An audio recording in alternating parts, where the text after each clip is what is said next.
Okay, so the old start, cold start madness continues. My dog seems to be eating mosquitoes. That's a good thing. Uh, I topped off the Ruston with some oil. Some of you guys might not like this. This is some leftover gearbox oil which I had. It's ATW90, so I'm probably gonna get some flack for that. But it's an old engine, and you know, probably has a lot of blow by. So, anyways, at least I put oil in it. So that's that. And since we are on this theme, we might as well try and start the other two generators as well. So this is the 15 kVA Kirloskar which you guys have met before. I replaced the battery last year just for the heck of it. The old one was 5 years old, and I just thought it would conk out any second, so got a new one. 90 ampere hour Amaron. These things are maintenance free. You don't have to top them up. They are valve regulated lead acid batteries. Just fit and forget. Every time the generator runs, the alternator just charges it up, and you don't need to do anything about them. So this is our main workhorse. This is the Kirloskar DA20 air-cooled 20 horsepower engine, 15 kVA generator, 230 volts, 50 hertz. And since the last video I made, it's been serviced twice. It's run a couple of 100 hours. We replaced the old 220 volt stopper with the 12 volt DC stopper, and it can now auto start and auto stop. We've got a nice little controller in our distribution box, so this thing auto starts and auto stops now once you set it on auto, and so does the other 7.5 kVA. Now if my dog were to just move out of the way, come here, let's start this puppy up.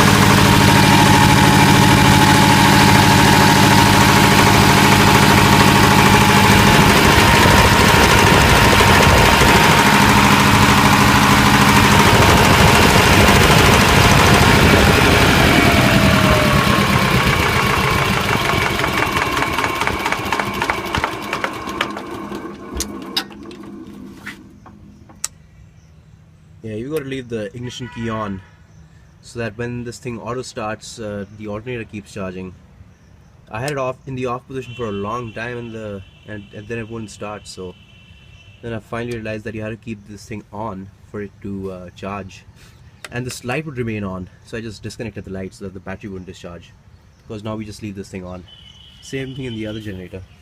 I disconnected the light, and as with any mechanical thing, you've got to keep a close eye on them, and you've got to make sure you have a visual inspection once they are running, because I'll just show you what happened with this one.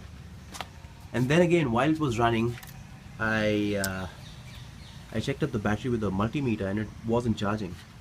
So it was a simple click of the switch which did the trick.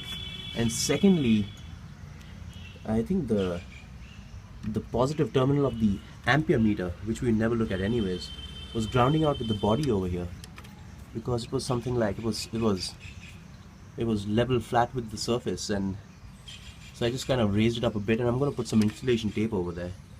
So when this thing was running, it was sparking away like crazy, and we never knew, because we just pretty much locked the gate up and let it run. So yeah, the stopper doesn't work. It just like the solenoid closes and just lets go immediately. So that's got to be replaced. But this as well has got an auto start and auto stop. You've got two generator controllers in the panel, and yeah, that's pretty much it. So let's start this one up as well.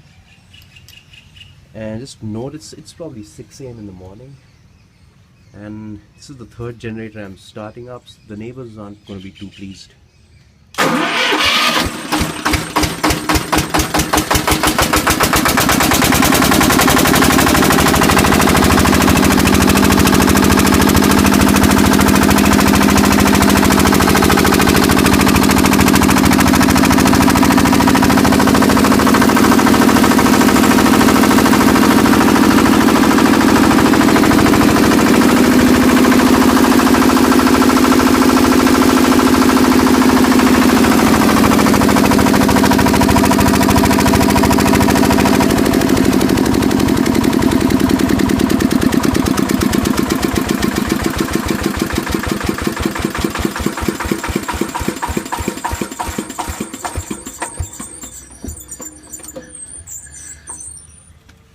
and the coupling keeps giving away.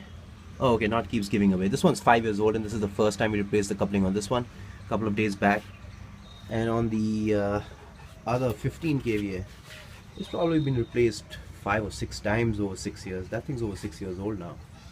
We bought it in May 2008, I think, and it's June.